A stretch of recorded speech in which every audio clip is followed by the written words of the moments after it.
ಆತ್ಮೀಯ ಬಂಧುಗಳೇ, ಹಾಸನ ಲೋಕಸಭೆ ಕ್ಷೇತ್ರದ ಎಲ್ಲ ಮತದಾರ ಬಂಧುಗಳೇ, ಇವತ್ತು ಮತದಾನ ನಡೀತಿದೆ. ಬೆಳಗ್ಗೆ 6 ಗಂಟೆಯಿಂದ ಕೂಡ ಮತದಾನ ಪ್ರಾರಂಭವಾಗಿದೆ.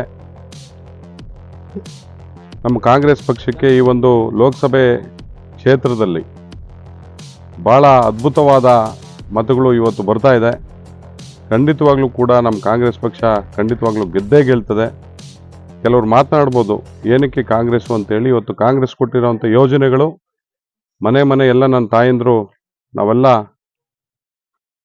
ಮತಬೇಟೆಗೆ ಹೋದಾಗ ಎಲ್ಲರೂ ಕೂಡ ನಮಗೆ ಖುಷಿಯಿಂದ ನಮಗೆ ಮಾತಾಡಿಸಿ ಅವರು ಮನೇಲಿರ್ತಕ್ಕಂಥ ಕಾಫಿ ಟೀ ಅಥವಾ ನೀರು ಕೊಟ್ಟು ಕುಳಿಸಿ ಜ್ಯೂಸ್ ಕೊಟ್ಟು ಇಲ್ಲ ನೀವೇನು ಕ್ಯಾನ್ವಾಸ್ಗೆ ಬರಬೇಡಿ, ನಾವು ಖಂಡಿತವಾಗ್ಲೂ ಕೂಡ ಕಾಂಗ್ರೆಸ್ ಪಕ್ಷಕ್ಕೆ ಹಾಕ್ತೀನಿ ಅಂತೇಳಿ ಎಲ್ಲ ತಾಯಂದರು ಹೇಳಿದ್ದಾರೆ.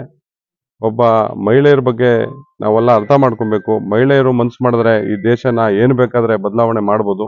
ಸೊ ಹಂಗಾಗಿ ಕಾಂಗ್ರೆಸ್ ಕೊಟ್ಟಿರುವಂಥ ಗ್ಯಾರಂಟಿಗಳು ಇವತ್ತು ಬಹಳ ಜನಕ್ಕೆ ಅನುಕೂಲ ಆಗಿದೆ. ಎಲ್ಲ ವರ್ಗದ ಎಲ್ಲ ಧರ್ಮದವ್ರಿಗೂ ಕೂಡ ಅನುಕೂಲ ಆಗಿದೆ. ಅದನ್ನು ಮನಸ್ಸಲ್ಲಿಟ್ಟು ಇವತ್ತು ಆ ಋಣವನ್ನು ತೀರಿಸಲಿಕ್ಕೆ ಕಾಂಗ್ರೆಸ್ ಪಕ್ಷದ ಜೊತೆ ಎಲ್ಲ ಇದ್ದಾರೆ. ಖಂಡಿತವಾಗ್ಲೂ ಕೂಡ ಜಿಲ್ಲೆಯಲ್ಲಿ ಒಳ್ಳೆ ವಾತಾವರಣ ಇದೆ. ಖಂಡಿತವಾಗ್ಲೂ ಕೂಡ ಕಾಂಗ್ರೆಸ್ ಪಕ್ಷ ಗೆಲ್ತದೆ. ಶ್ರೇಯಸ್ ಪಟೇಲ್ ಅವರು 1.5-2 ಲಕ್ಷ ಮತದ ಅಂತರದಿಂದ ನಾವು ಗೆದ್ದೇ ಗೆಲ್ತೀವಿ. ನಮಸ್ಕಾರ. ನಾನು ಎಲ್ಲೇ ಕ್ಯಾನ್ವಾಸ್ಗೆ ಹೋದ್ರು ನಮ್ಮ ಕಾಂಗ್ರೆಸ್ ಪಕ್ಷಕ್ಕೆ ಒಳ್ಳೆ ಪ್ರತಿಕ್ರಿಯೆ ಬಂದಿದೆ. ಅದರಲ್ಲೂ ಮಹಿಳೆಯರು ವಾಲಂಟಿಯರ್ಗೆ ಅವರು ನೀವು ಬರೋದೇ ಬೇಡ, ನಮ್ಗೆ ಕಾಂಗ್ರೆಸ್ ಸರ್ಕಾರ ಕೊಟ್ಟಿರೋ ಗ್ಯಾರಂಟಿಯಿಂದ ಆ ಋಣ ತೀರಿಸ್ಕೊಳ್ಳೋದಕ್ಕಾದ್ರೂ ನಾವು ವೋಟ್ ಮಾಡ್ತೀವಿ ಅಂತ ಹೇಳಿದ್ದಾರೆ. ಸೊ ಇದೆಲ್ಲ ನನ್ನ ಹೇಳೋದಾದ್ರೆ 100% ಸರಿ ಕಾಂಗ್ರೆಸ್ ಪಕ್ಷ 1.5 ಲಕ್ಷ ಲೀಡಲ್ಲಿ ಗೆದ್ದೇ ಗೆಲ್ಲುತ್ತೆ ಅನ್ನೋ ಕಾನ್ಫಿಡೆನ್ಸ್ ನಮಗಿದೆ. ದಯವಿಟ್ಟು ಎಲ್ಲರೂ ಯಾರಿನ ವೋಟ್ ಮಾಡಿಲ್ಲ ಎಲ್ಲರೂ ಹೋಗಿ ವೋಟ್ ಮಾಡಿ ಕಾಂಗ್ರೆಸ್ನ ಗೆಲ್ಸ್ಕೊಡಿ ಅಂತ ನಿಮ್ಮಲ್ಲಿ ಕೇಳ್ಕೊತೀನಿ. ಕಾಂಗ್ರೆಸ್ ಪಕ್ಷಕ್ಕೆ ಕಾಂಗ್ರೆಸ್ ಪಕ್ಷಕ್ಕೆ ಸಿದ್ದರಾಮಯ್ಯನವರಿಗೆ, ಡಿ ಕೆ ಶಿವಕುಮಾರ್ ಅವರಿಗೆ, ಶ್ರೇಯಸ್ ಪಟೇಲ್ ಅವರಿಗೆ, ಮುರಳಿ ಮೋಹನ್ ಅವರಿಗೆ,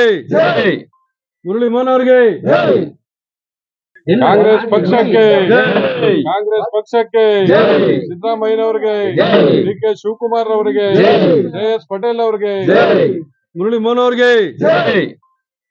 ಅವರಿಗೆ. ನಾನು ಸಂಘದ ಮೆಂಬರ್ಶಿಪ್ ಮಾಡ್ತಿದ್ದೀನಿ. ಒಕ್ಕಲಿಗ ಸಂಘ 800 ಮಾಡ್ತೀನಿ. ಎಲ್ಲ ಪಕ್ಷದವರು ಇದ್ದಾರೆ. ನಮ್ಮ ಪಕ್ಷದಲ್ಲಿ ಒಕ್ಕಲಿಗ ಸಂಘ ಡೈರೆಕ್ಟರ್ ಆಗೋರು ನಮ್ಮ ಪಕ್ಷದಲ್ಲಿ ಅಲ್ಲ ಇಲ್ಲಿ ನಾವು 3 ಜನ ಇದ್ದೀವಿ. ನಮ್ಮ ಎಲ್ಲ ಅದೇ ಮಂಜೇಗೌಡರು ಇದ್ದಾರೆ. ಕಾಂಗ್ರೆಸ್ ವೋಟ್ ಹಾಕಿ ಅಂತ